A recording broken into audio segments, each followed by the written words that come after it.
বিএনপির মহাসচিব মির্জা ফখরুল ইসলাম আলমগীর উনি বলেছিলেন যে এই আন্দোলনের সাথে আমাদের সম্পর্ক নাই, এটা ছাত্রদের আন্দোলন। তার ওই বক্তব্য সঠিক ছিল মাননীয় স্পিকার। তার ওই সময়ে কৌশলগত অবস্থান এটাই সঠিক ছিল, উনি ওই সময় এই বক্তব্যই প্রয়োজন ছিল। এটা তো আমাদের কোনো দ্বিমত নাই। মাননীয় স্পিকার, আমাকে ডিজিএফআই, ডিবি, এসবি, বাংলাদেশের হেন কোনো গোয়েন্দা সংস্থা নাই যারা আমাকে ইন্টারগেশন করেছে, টর্চার করেছে এবং একটা কথা বারবার বলানোর চেষ্টা করেছিল যে এই আন্দোলন বিএনপি জামাতের আন্দোলন, যারা আগুন লাগিয়েছে তারা বিএনপি জামাতের সন্ত্রাসী। এটা একবার তোমরা শুধু বলো। ডিবি অফিসে শেষ পর্যন্ত আমরা বাধ্য হয়েছি আন্দোলন স্থগিতের ঘোষণা দিতে, কিন্তু কখনো এই কথাটা মাননীয় স্পিকার আমরা বলিনি। ফ্যাসিবাদ বিরোধী রাজনৈতিক দলের নেতাকর্মীকে আমরা আন্দোলনের সময় থেকে এখন পর্যন্ত কখনো আমরা অস্বীকার করিনি। কিন্তু একটা জায়গা আমরা ফারাক করতে চাই, যে এই গণ অভ্যুত্থান কোনো দলীয় আন্দোলন নয়। 90-এর গণ অভ্যুত্থান, 69-এর গণ অভ্যুত্থান থেকে এই গণ অভ্যুত্থানের পার্থক্য রয়েছে মাননীয় স্পিকার। এই গণ অভ্যুত্থানে ফ্যাসিবাদ বিরোধী রাজনৈতিক দলের নেতাকর্মীরা নেতৃত্বে নয়, সামনে পিছনে ছিল মাননীয় স্পিকার। সামনে সাধারণ জনগণ ছিল, ছাত্ররা ছিল। ফলে সেই হিসেবেই এই গণ অভ্যুত্থানকে স্বীকৃতি দেওয়া উচিত। আমাদের দুর্ভাগ্য, এই দুর্নীতিবাজ, অপদার্থ, মিথ্যুক, গণহত্যার দোসর এখনো বাংলাদেশের রাষ্ট্রপতি। একটা নির্বাচিত সরকার মাননীয় স্পিকার, এখন তো চাইলেই বিএনপি রাষ্ট্রপতি পরিবর্তন করতে পারে সরকার, এবং আমরা বিশ্বাস করি বিএনপিতে সেই ধরনের যোগ্য আস্থাভাজন ব্যক্তি নিশ্চয়ই রয়েছেন। যারা শহীদ হয়েছিলেন, শহীদ পরিবারদের যে সকল সুযোগ সুবিধা দেওয়া হয়েছিল অন্তর্বর্তী সরকার থেকে, সেই সব কিছু অব্যাহত থাকবে এবং বর্তমান সরকার সেটা আরো বৃদ্ধি করবে মাননীয় স্পিকার, শহীদ পরিবার এবং আহত যোদ্ধাদের জন্য। মাননীয় স্পিকার, আমি যখন ইন্টারমিডিয়েটে পড়ি, খালেদা জিয়া তখন গ্রেফতার হন এবং তার পরের দিন আমার বাবা রাজনৈতিক মামলায় গ্রেফতার হন।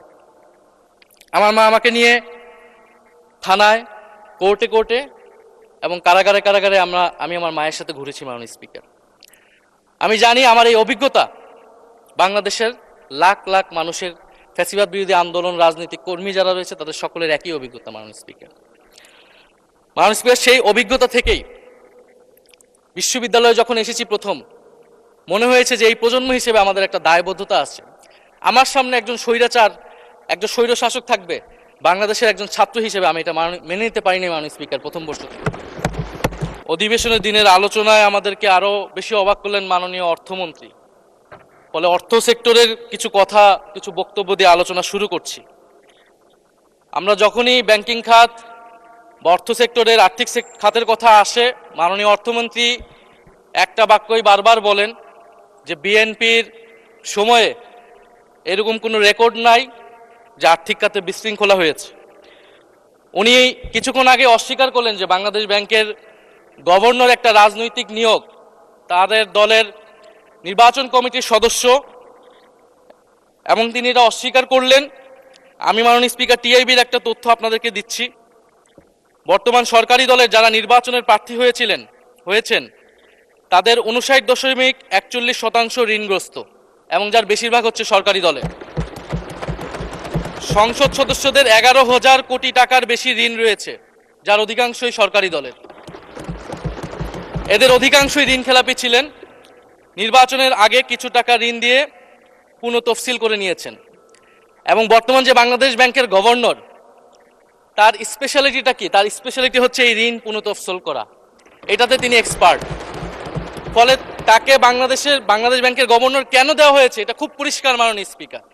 এই যে হাজার হাজার কোটি টাকার ঋণ, সেই ঋণগুলো যাতে ঋণ পুনঃতফসিল করতে পারে, সেই সুযোগ সুবিধাটা করে দেওয়ার জন্যই বাংলাদেশের ইতিহাসে প্রথমবারের মতো একজন ব্যবসায়ীকে বাংলাদেশ ব্যাংকের গভর্নর দেওয়া হয়েছে।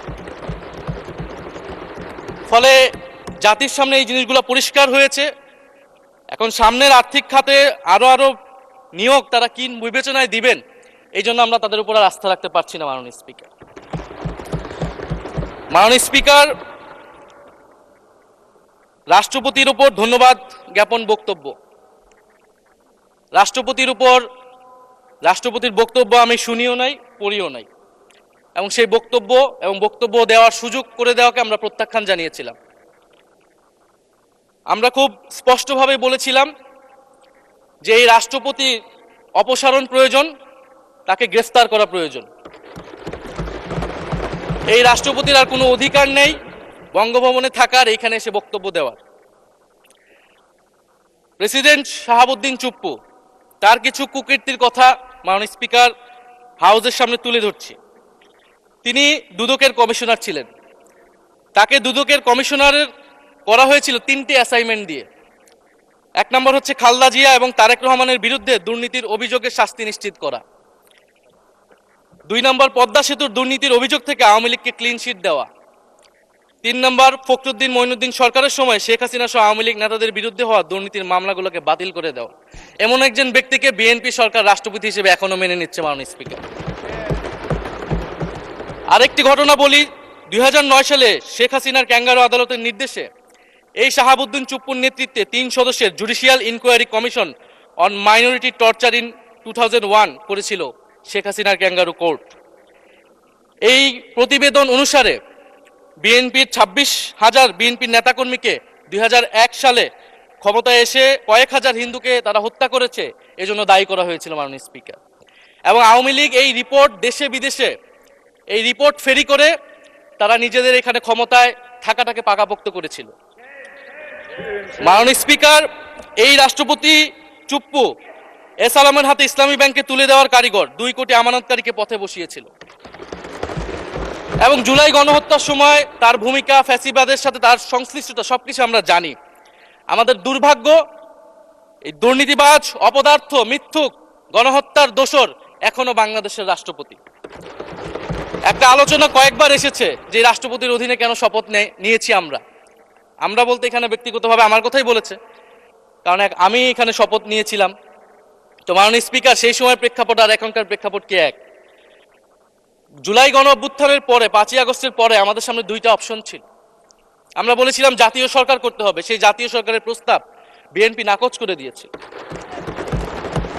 আমাদের সামনে আরেকটা অপশন ছিল ক্ষমতা আর্মির হাতে তুলে দেওয়া। যদি আমরা সেই দিকে আগাতাম আজকে তারা এখানে বসতে পারতেন কিনা মাননীয় স্পিকার সেটা সন্দেহ আছে।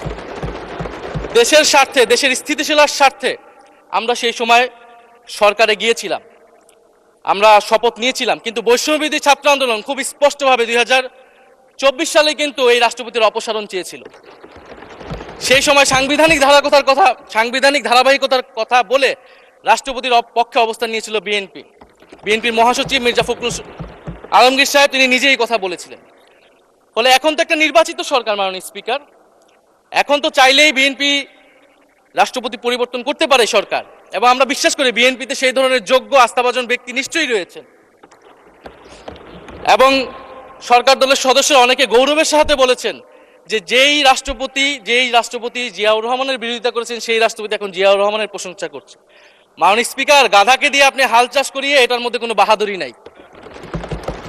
এটা আপনাদের দেউলিয়ত্ব, সরকারের দেউলিয়াত্ব যে সরকার এখনো রাষ্ট্রপতি পরিবর্তন করতে পারছে না। মাননীয় স্পিকার, এই অধিবেশনের পুরোটা সময় জুড়ে আমরা সংস্কার, গণভোট, জুলাই সনদ, 72-এর সংবিধান নিয়ে অনেক কথা বলেছি। এবং একটা বিষয় আমার কাছে খুবই অদ্ভুত লেগেছে, কিছু মাননীয় সংসদ সদস্য তারা 72-এর সংবিধানকে 71-এর সাথে মিলিয়েছে। মাননীয় স্পিকার, আমার জানা নেই আসলে তারা কোন বিবেচনা থেকে এটি মিলিয়েছেন। এটা তো সবসময় আওয়ামী লীগ মিলিয়েছে মাননীয় স্পিকার। তারা 72-এর সংবিধানকে 71-এর ফসল হিসেবে 71-এর চেতনার সাথে মিলিয়েছে। 72-এর মূলনীতিকে 71-এর মূলনীতি বলে 71-এর আদর্শ হিসেবে প্রচার করেছেন। আমরা তো সেটার বিরোধিতা করেছি মাননীয় স্পিকার সবসময়, এবং বিএনপির বহু নেতা এটার বিরোধিতা করেছে মাননীয় স্পিকার। 72-এর সংবিধানের ক্রিটিসিজম, সমালোচনা 72 সাল থেকেই বাংলাদেশে শুরু হয়েছিল। গত 16 বছর এই সমালোচনা তৈরি হয়েছিল। 72-এর সংবিধানের সমালোচনা মোটা দাগে 3টি। প্রথমত, এই সংবিধান স্বাধীন বাংলাদেশের নির্বাচিত প্রতিনিধিরা প্রণয়ন করে নাই। আমি সরকারি দলের মাননীয় সংসদ সদস্য ব্যারিস্টার নওশাদ জমির সাহেবের সাথে, ওনার সাথে আমি সহমত পোষণ করে বলতে চাই, একটা স্বাধীন দেশের শাসনতন্ত্র রচনা করার অধিকার, সুযোগ সেই দেশের নির্বাচিত প্রতিনিধিদের হওয়া উচিত। 72-এর সংবিধান রচনা করেছিল যারা 70-এর নির্বাচনে আইয়ুব খানের এলএফের অধীনে যারা নির্বাচিত হয়েছিল পাকিস্তানের শাসনতন্ত্র রচনা করার জন্য মাননীয় স্পিকার। দ্বিতীয়ত, এই 72-এর সংবিধান ইনহেরেন্টলি এটা একটা আনডেমোক্রেটিক কনস্টিটিউশন। একজন ব্যক্তির হাতে সকল ক্ষমতা অর্পণ করা হয়েছিল মাননীয় স্পিকার। সেই সময়ের শেখ মুজিবকে সামনে রেখে এই সংবিধান তৈরি করা হয়েছিল। একজন ব্যক্তির হাতে সংসদের ক্ষমতা, নির্বাহী বিভাগের ক্ষমতা, এমনকি বিচার বিভাগের ক্ষমতাও নানা কায়দা করে তার হাতে তুলে দেওয়া হয়েছিল মাননীয় স্পিকার। ফলে স্বৈরতন্ত্রের বীজ কিন্তু সেই ৭২-এর সংবিধান থেকে বাংলাদেশে শুরু হয়েছিল। এবং সবচেয়ে ইম্পর্টেন্ট, এই সংবিধান হচ্ছে মুজিববাদী আদর্শ দ্বারা রচিত হয়েছিল মাননীয় স্পিকার।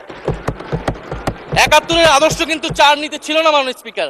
৭১-এর আদর্শ ছিল সাম্য, মানবিক মর্যাদা, সামাজিক ন্যায় বিচার।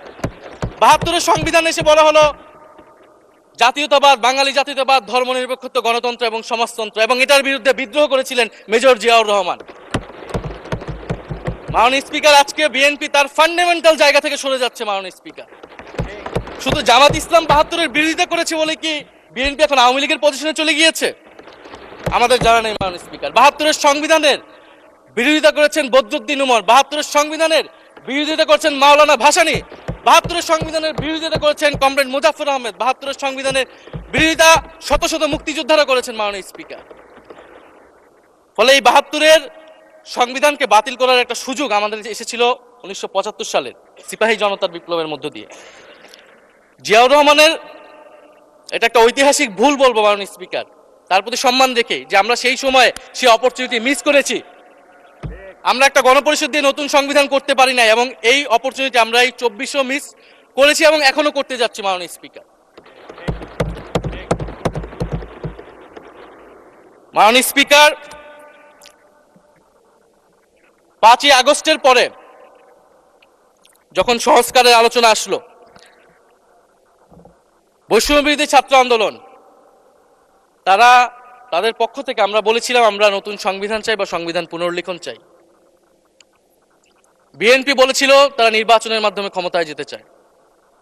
ফলে ৫ই আগস্টের পর থেকে রাস্তা দুটি আলাদা হয়ে গেছিল মাননীয় স্পিকার। তখন আমরা একটা মধ্যপন্থায় আসলাম যে আমরা সংস্কারে আসি। সেই জায়গা থেকে সংস্কার কমিশন ঐক্যমত, সেখানে আলোচনা হলো। এখন সাংবিধানিক সংস্কার পরিষদ করার কথা গণভোটে বলা হলো। এখন বিএনপি সেই জায়গা থেকে সরে গিয়েছে।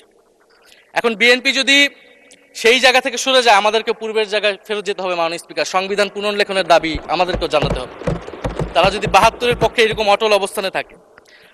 জুলাই সনদ নিয়ে অনেক কথা হয়েছে মাননীয় স্পিকার।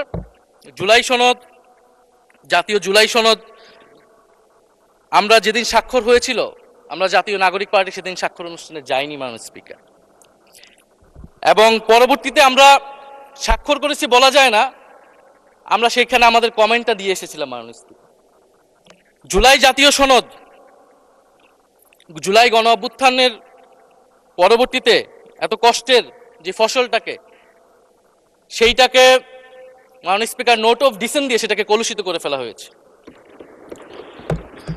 যেদিন জুলাই জাতীয় সনদ স্বাক্ষর হয়, সেদিন জুলাই জাতীয় সনদের মেজর সংস্কারগুলোতেই পাশে একটা নোট লেখা হয়েছে যে কোনো রাজনৈতিক দল বা জোট তাদের নির্বাচনী ইস্তিহার উল্লেখপূর্বক যদি জনগণের ম্যান্ডেট লাভ করে, তাহলে তারা সেই মতো ব্যবস্থা গ্রহণ করতে পারবে।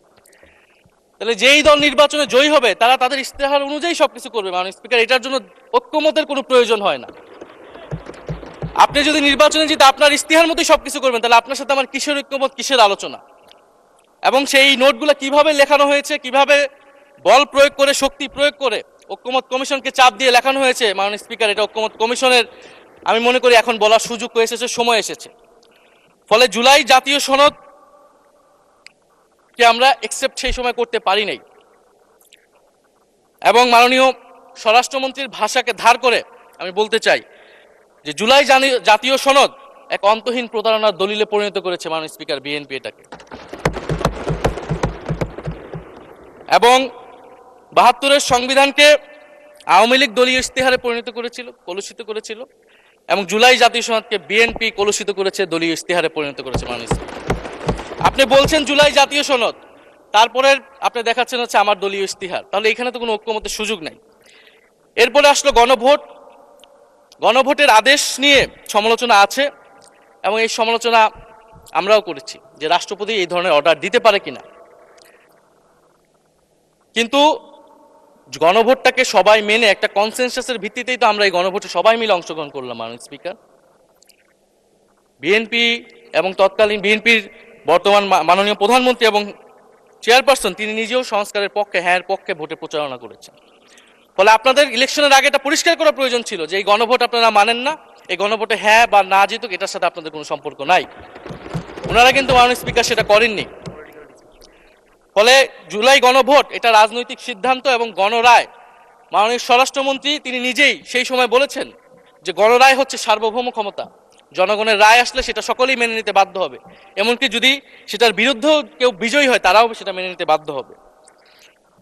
ফলে আমরা মনে করি যে এই গণভোট অনুসারে যে সাংবিধানিক সংস্কার পরিষদ অতি দ্রুত সময়ের মধ্যে সাংবিধানিক সংস্কার পরিষদ গঠন করা উচিত, এর সুরাহা করা উচিত। আমরা তো মাননীয় স্পিকার অনেক দূর সরে এসেছি, নতুন সংবিধানের জায়গা থেকে সরে আস্তে আস্তে আমরা কোথায় আসলাম? আমরা খুবই সামান্য কিছু দাবি এখানে এসেছে, জুলাই জাতীয় সনদ বা গণভোট যেটাই বলেন না কেন, যে একটা উচ্চকক্ষ হবে ভোটের অনুপাতে, তত্ত্বাবধায়ক সরকার হবে। এই তত্ত্বাবধায়ক সরকার নিয়েই তো এত ঝামেলা, গত 16 বছরের এত আন্দোলন। কিভাবে নিয়োগ হবে এই নিয়োগটা আমাদেরকে জানতে হবে মাননীয় স্পিকার। নির্বাচন কমিশনার এবং সাংবিধানিক প্রতিষ্ঠানগুলোতে কিভাবে নিয়োগ হবে, একটা নির্দলীয় এবং গ্রহণযোগ্য নিয়োগ আমরা কিভাবে করতে পারি যেটা দেশকে বিভাজিত করবে না, বিরোধী দলের উপরে বিরোধী দলের অধিকার ক্ষুণ্ণ করবে না, এবং সবচেয়ে গুরুত্বপূর্ণ বিচার বিভাগ পৃথকীকরণ। মাননীয় স্পিকার, এগুলা আমরা 5ই আগস্টের পরে আসমান থেকে বলিনি, এগুলা গত 16 বছর আলোচনা হয়েছে। বিএনপির 31 দফায় আলোচনা ছিল, আরো অনেক রাজনৈতিক দলের আলোচনাতে, সংস্কারের আলোচনা থেকে আমরা মাননীয় স্পিকার ধার করেছিলাম। হ্যাঁ, বিচার বিভাগ এই মুহূর্তে পৃথকীকরণ বা বিচার বিভাগের স্বাধীনতা নিয়ে কনসার্ন আছে, কারণ আওয়ামী লীগের নিয়োগকৃত অনেক বিচারক মাননীয় স্পিকার এখনো রয়ে গেছে বিচারালয়ে, যারা এই জামিনগুলো করিয়েছে ফ্যাসিস্টদের। কিন্তু সেটার একটা সুরাহা আপনারা করেন, আমরা সহযোগিতা করব, কিন্তু তারপরে তো বিচার বিভাগের স্বাধীনতা মাননীয় স্পিকার নিশ্চিত করতে হবে। গুম এবং মানবাধিকার অধ্যাদেশ বাতিল করলেন, আপনারা বলছেন ভালো আইন নিয়ে আসবেন। তো ভালো আইন যতক্ষণ পর্যন্ত আনতে পারছে না ততক্ষণ পর্যন্ত মাননীয় স্পিকার আপনাদের সমালোচনাটা সহ্য করতে হবে। আপনারা ভালো আইন নিয়ে আসুন এবং অতি দ্রুত সময়ের মধ্যে নিয়ে আসুন, আমরা দেখি। মাননীয় স্পিকার, এই সংসদে এই অধিবেশনে আরেকটি বিষয় বারবার এসেছে, সেটা হচ্ছে মুক্তিযুদ্ধ এবং জুলাই গণ অভ্যুত্থান। মুক্তিযুদ্ধকে মাননীয় স্পিকার আমরা শ্রদ্ধা করি। আমরা মনে করি এই প্রজন্ম যারা জুলাই গণ অভ্যুত্থানে অংশগ্রহণ করেছি, জুলাই গণ অভ্যুত্থানের মধ্য দিয়ে মুক্তিযুদ্ধের নতুন রূপ তৈরি হয়েছে, মুক্তিযুদ্ধের নবায়ন হয়েছে। মাননীয় স্পিকার, ফলে মুক্তিযুদ্ধের সাথে জুলাই গণ অভ্যুত্থানের কোনো সাংঘর্ষিক অবস্থান নেই। আমরা বারবার বলেছি মুক্তিযুদ্ধ, জুলাই গণ অভ্যুত্থান হচ্ছে মুক্তিযুদ্ধেরই আরেকটি ধারাবাহিকতা। মুক্তিযুদ্ধে আমরা সাম্য মানবিক মর্যাদার কথা বলেছি, জুলাই গণ অভ্যুত্থানে আমরা বৈষম্য বিরোধী গণতান্ত্রিক বাংলাদেশের কথা বলেছি। মাননীয় স্পিকার, কোথায় পার্থক্য, কোথায় আলাদা, এবং কোন ঘটনা বড় কোন ঘটনা ছোট, এটা অহৈতুক তর্ক। মাননীয় স্পিকার, আমরা কেউ বলি নাই যে জুলাই গণ অভ্যুত্থান মুক্তিযুদ্ধের থেকে বড়, বা জুলাই গণ অভ্যুত্থান 90-এর থেকে বড় বা 90-এর থেকে ছোট। জুলাই গণ অভ্যুত্থান এক বিশেষ ঘটনা বাংলাদেশের ইতিহাসে, মুক্তিযুদ্ধ এক বিশেষ ঘটনা, মুক্তিযুদ্ধ বাংলাদেশের ফাউন্ডেশন। মাননীয় স্পিকার, এটার ব্যাপারে আমরা আনকম্প্রোমাইজেবল, এটা নিয়ে কোনো বিতর্কের কোনো সুযোগ নাই। তবে এই কথাটা ওনারাই বারবার বলে মুক্তিযুদ্ধকেও ছোট করতেছেন, জুলাই গণ অভ্যুত্থানকেও ছোট করতেছেন। আরেকটি বিষয় মাননীয় স্পিকার, মুক্তিযুদ্ধর কথা যখন এসেছে, আমরা যে সাম্প্রতিক সময়ে জাতীয় মুক্তিযোদ্ধা কাউন্সিল জামুক আইন সংশোধন করা হলো, অধ্যাদেশ পাশ করা হলো, সেখানে কিন্তু একটা গুরুত্বপূর্ণ সংশোধনী এসেছে। মুক্তিযোদ্ধাদের সংজ্ঞা থেকে মুজিব বাহিনীকে বাদ দেওয়া হয়েছে মাননীয় স্পিকার।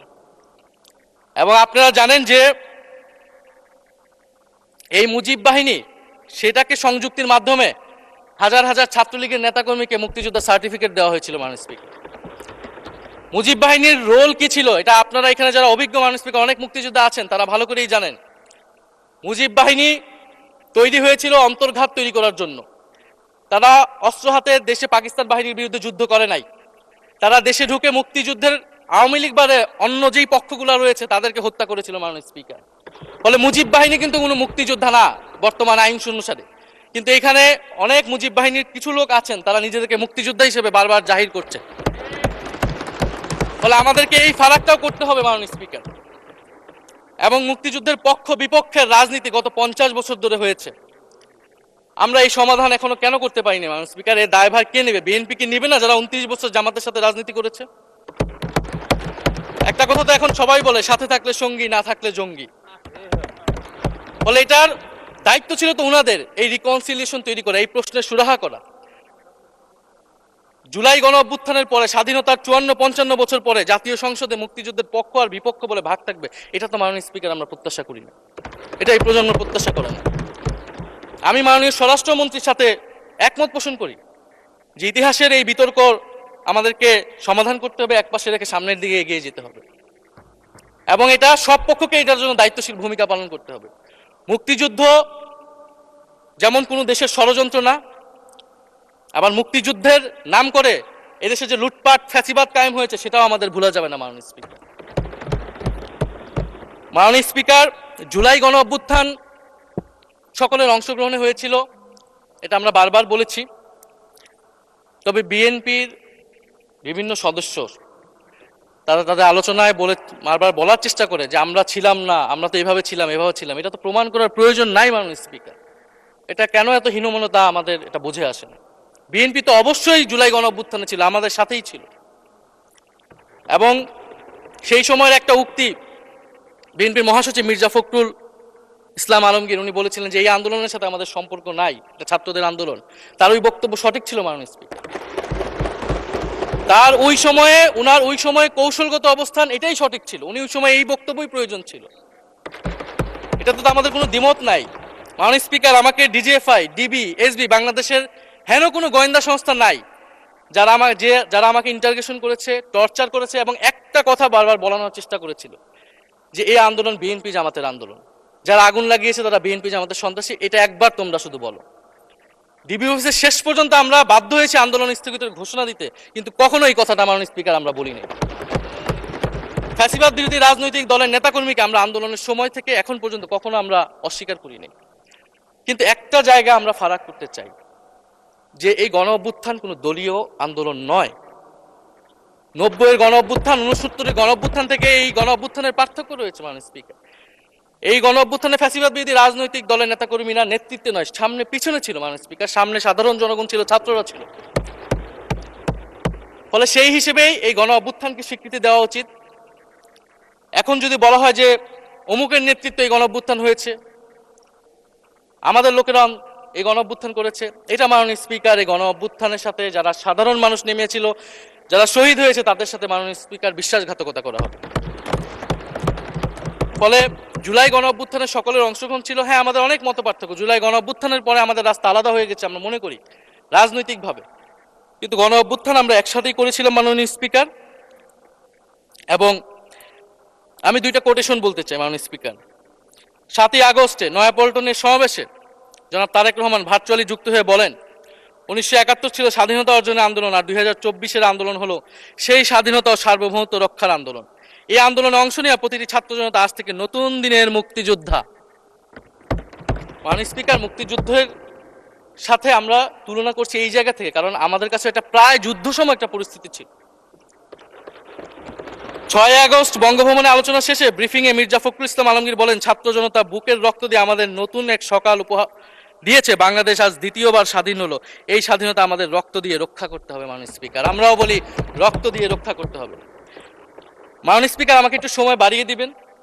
আমি যে সময়টা পেয়েছি এটা বিরোধী দলের কোটা থেকে, আমি আশা করব সরকারি দলের কোটা থেকে আমি আরো 10 মিনিট পাবো। মাননীয় স্পিকার, মাননীয় চিফ হুইপ এবং সংসদ নেতা নিশ্চয়ই এটাতে সম্মতি দিবেন। মাননীয় স্পিকার, আমরা ভারত এবং পররাষ্ট্রনীতি নিয়ে কিছু কথা বলতে চাই। এই সরকার আসার পর একটা জিনিস বারবার আছে যে ভারতের সাথে সম্পর্ক উন্নয়ন, এবং মাননীয় পররাষ্ট্র মন্ত্রী যিনি আগের সরকারের নিরাপত্তা উপদেষ্টা, যার পদত্যাগ তৎকালীন বিএনপি চেয়েছিলেন, সেই পররাষ্ট্রমন্ত্রী ভারতে সফর করেছেন প্রথম, এবং তিনি যে বিবৃতি দিয়েছেন সেই বিবৃতিটা আমাদের কাছে স্পষ্ট না। আমরা কোন ভিত্তিতে ভারতের সাথে সম্পর্ক উন্নয়নের কথা বলছি? যেই ভিত্তিতে আওয়ামী লীগ উন্নয়নের কথা বলেছিল সেই ভিত্তিতে? ভারত বাংলাদেশকে 1971 সালের পর থেকে করদ রাজ্য পরিণত করার জন্য হেন চেষ্টা নেই যে করে নাই মাননীয় স্পিকার। সীমান্তে হত্যাকাণ্ড এখনো হচ্ছে, আমরা নদীর পানি হিস্সা পাচ্ছি না, এবং নতুন করে যেটা হচ্ছে যে বর্ডারে বাংলাদেশি বলে বিভিন্ন মানুষকে পুশ ইন করা হচ্ছে। 2025 সালে 2 মাসে 4000 মানুষকে বাংলাদেশে পুশ ইন করেছে ভারত, ইন্ডিয়ান এক্সপ্রেস অনুযায়ী। মাননীয় স্পিকার, এক ভয়ঙ্কর সংকট সামনের দিনে আমাদের দিকে কিন্তু আসতে যাচ্ছে। এবারে পশ্চিমবঙ্গের ইলেকশন হলো মাননীয় স্পিকার, নির্বাচনের কয়েকদিন আগে ভোটার তালিকা থেকে অন্তত 30 লক্ষ জীবিত ভোটারকে বাদ দেওয়া হয়েছে। এদের অধিকাংশ হচ্ছে মুসলিম এবং মতুয়া সম্প্রদায় মানুষ। এবং এনআরসি সিএ তারা করেছে, বাংলাভাষী মুসলমানদেরকে তারা বাংলাদেশি বলে বিতাড়িত করছে এবং বাংলাদেশে পুশিং করার চেষ্টা করছে।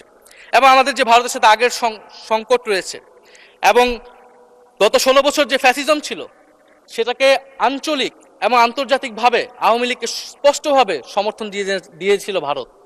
এবং এখনো জুলাইয়ের গণহত্যাকারী খুনি শেখ হাসিনা, ওসমান হাদির হত্যাকারীরা সবাই ভারত তাদেরকে আশ্রয় দিয়েছে। ফলে ভারতের সাথে এই বিষয়গুলো নিয়ে আমাদের সরকার কি কথা বলেছে এটা মাননীয় স্পিকার আমরা জানতে চাই। ভারতের সাথে সম্পর্ক আমরা উন্নয়ন করতে চাই, ভারত আমাদের প্রতিবেশী দেশ, কিন্তু মর্যাদার ভিত্তিতে, সাম্যের ভিত্তিতে এই সম্পর্ক হতে হবে মাননীয় স্পিকার। ভারত শুধু আওয়ামী লীগের সাথে সম্পর্ক তৈরি করে এই দেশকে নিয়ন্ত্রণ করার চেষ্টা করছে, সেই দিনকে সে কবর রচনা করতে হবে মাননীয় স্পিকার। ফলে এটা আমরা বুঝতে পারতেছি না ভারত বিএনপির সাথে বা বর্তমান সরকারের সাথে তার সম্পর্কের ভিত্তিটা কি, এবং বর্তমান সরকার আমার এই কথাগুলো যেগুলো আমি বললাম সেগুলো নিয়ে ভারতের সাথে কথা বলেছে কিনা মাননীয় স্পিকার। মাননীয় স্পিকার, দুর্নীতি নিয়ে অনেক কথা হয়, আমি ঋণ খেলাপির পরিসংখ্যানগুলো দিলাম এবং নির্বাচনের বিধান অনুযায়ী ঋণ খেলাপিকে নির্বাচনে প্রার্থী হতে পারবে না, কিন্তু আমরা দেখলাম নির্বাচনের আগে কিছু টাকা পরিশোধ করে ঋণ পুনঃতফসিল করে তারা সংসদ সদস্য বেশি আসলেন। মাননীয় স্পিকার, আমি কিছু সংখ্যা বলছি। 1700 কোটি টাকা, 765 কোটি টাকা, 679 কোটি টাকা, 621 কোটি টাকা, 201 কোটি টাকা, 182 কোটি টাকা, 97 কোটি টাকা। মাননীয় স্পিকার, এগুলো আমাদের সংসদ সদস্য যারা তাদের ঋণ রয়েছে মাননীয় স্পিকার। এবার আমি নাম বললাম না, কিন্তু পরের সেশনে কিন্তু মাননীয় স্পিকার আমি নাম ধরেই কথা বলবো, এগুলা ফ্যাক্ট। এবং এখনো 2 জন আসতে পারে নাই এই কারণে। এখন দুর্নীতির বিরুদ্ধে তো যুদ্ধ ঘোষণা হয়েছে, এখন এই ঋণগুলো কবে বাংলাদেশের জনগণ ফেরত পাবে, বাংলাদেশের ব্যাংক ফেরত পাবে মাননীয় স্পিকার, এটা আমরা জানতে চাই। মাননীয় স্পিকার যদি সময় একটু বাড়িয়ে দেন। মাননীয় সদস্য, আপনি আবেদন জানিয়েছিলেন, এর মধ্যে ট্রেজারি বেঞ্চের যে চিফ হুইপ আছেন, মাননীয় চিফ হুইপ, উনি আমাকে জানিয়েছেন উনার সময় 20 মিনিট বরাদ্দ ছিল, সেখান থেকে 5 মিনিট উনি কর্তন করে আপনাকে দিয়েছেন। তো আপনি 5 মিনিটের মধ্যে দয়া করে শেষ করবেন। মাননীয় স্পিকার, আর মাননীয় প্রধানমন্ত্রীর থেকে আরো 5 মিনিট আমি রিকোয়েস্ট করছি মাননীয় স্পিকার, আর যদি 5 মিনিটে শেষ করতে পারে আমি শেষ করে দিব, কোনো সমস্যা নেই মাননীয় স্পিকার। ফলে আমরা দুর্নীতির কথা বলা হচ্ছে, 16 বছরে আওয়ামী লীগের যে দুর্নীতি, সেই দুর্নীতি থেকেও বড় হয়ে গেছে অন্তর্বর্তী সরকারের সময় ছাত্র সমন্বয়করা কি দুর্নীতি করেছে মাননীয় স্পিকার। ছাত্র সমন্বয়করা খুবই খারাপ, তারা মন্ত্রণালয়ে ঘুরেছে, দুর্নীতি করেছে, কিংস পার্টি করেছে। তো মাননীয় স্পিকার, গত আওয়ামী লীগের আমলে 16 বছরের দুর্নীতির বিচার ওনারা কিভাবে করবেন সেইটা মাননীয় স্পিকার ওনাদের বলা উচিত জনগণের সামনে।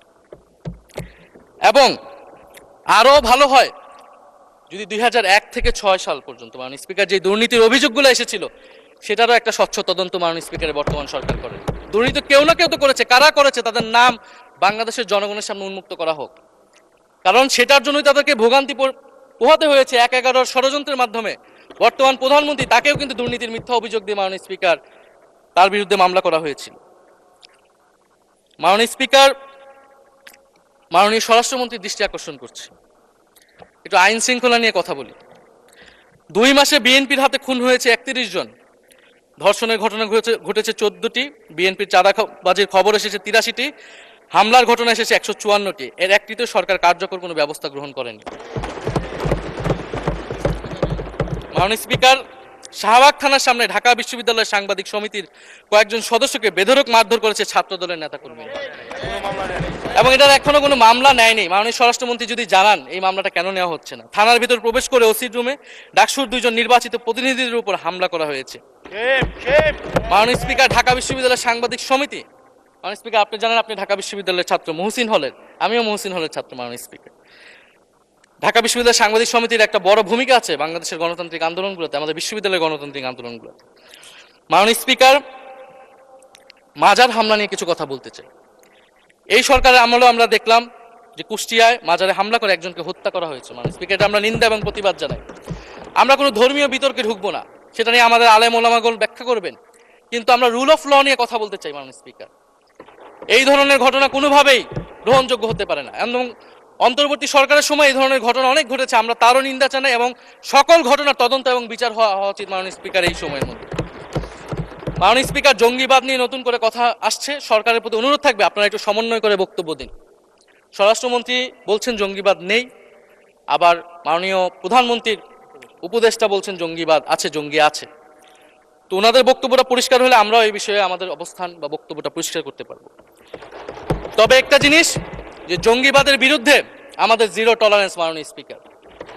এটা বাংলাদেশের সিকিউরিটি প্রশ্ন এবং এটা সরকার এককভাবে ডিল করতে পারবে না, এটা জাতীয় ঐক্য লাগবে এবং সরকারকে আমরা সর্বাত্মকভাবে সহযোগিতা করবে এই বিষয়ে। তবে বিগত আমলের মতো এবং ওয়ারেন্ট টেররের প্রজেক্ট হিসেবে যাতে বাংলাদেশে কোনো জঙ্গিবাদের নাটক না হয় মাননীয় স্পিকার, এটাও আমাদের মাথায় রাখবে। মাননীয় স্পিকার, আমাদের দেশের প্রধান একটা জনগোষ্ঠী হচ্ছে কৃষক, আমরা সবাই কৃষক পরিবারের সন্তান। সরকার কৃষি কার্ড দিচ্ছে, এটা সরকারকে সাধুবাদ জানাই। তবে সরকার গত বছরের যে দামে কৃষক থেকে ধান এবং চাল কিনেছে, এই বছর ঠিক একই দামে কৃষক থেকে ধান কিনছে, এটার ফলে কৃষকদের কিন্তু মাননীয় স্পিকার লোকসান হচ্ছে। ডিজেলের দাম বৃদ্ধি হয়েছে, সেচ খরচ, সার, বীজ, শ্রমিক মজুরি সব মিলিয়ে মাননীয় স্পিকার বোরো মৌসুমে ধানের উৎপাদন খরচ উল্লেখযোগ্যভাবে বেড়েছে। একদিকে কৃষি কার্ড দিবেন, আরেকদিকে ধানের ন্যায্য মূল্য আপনারা কৃষককে দিবেন না, এটা মাননীয় স্পিকার কোনো সমাধান বলে আমরা মনে করি না। মাননীয় স্পিকার, আমরা জুলাই গণহত্যার বিচার নিয়ে মাননীয় আইনমন্ত্রীকে এখন পর্যন্ত কোনো ব্রিফিং মাননীয় সংসদে করতে শুনি নাই, হয়তো আমার মিস হয়ে যেতে পারে। আমরা আশা করব উনি প্রতি অধিবেশনে সংসদে এবং সংসদের বাইরে, আমাদের ট্রাইব্যুনালের চিফ প্রসিকিউটর আছেন, মাননীয় আইনমন্ত্রীর থেকেও আমরা জুলাই গণহত্যার বিচার প্রক্রিয়া কতটুকু আগাচ্ছে, কিভাবে আগাচ্ছে, এটা নিয়ে আমরা স্বচ্ছ বক্তব্য ওনাদের কাছ থেকে, সরকারের কাছ থেকে মাননীয় স্পিকার আশা করি। আমরা আশা করি মাননীয় স্পিকার, যে জুলাই যারা শহীদ হয়েছিলেন, শহীদ পরিবারদের যে সকল সুযোগ সুবিধা দেওয়া হয়েছিল অন্তর্বর্তী সরকার থেকে, সেই সব কিছু অব্যাহত থাকবে এবং বর্তমান সরকার সেটা আরো বৃদ্ধি করবে মাননীয় স্পিকার, শহীদ পরিবার এবং আহত যোদ্ধাদের জন্য।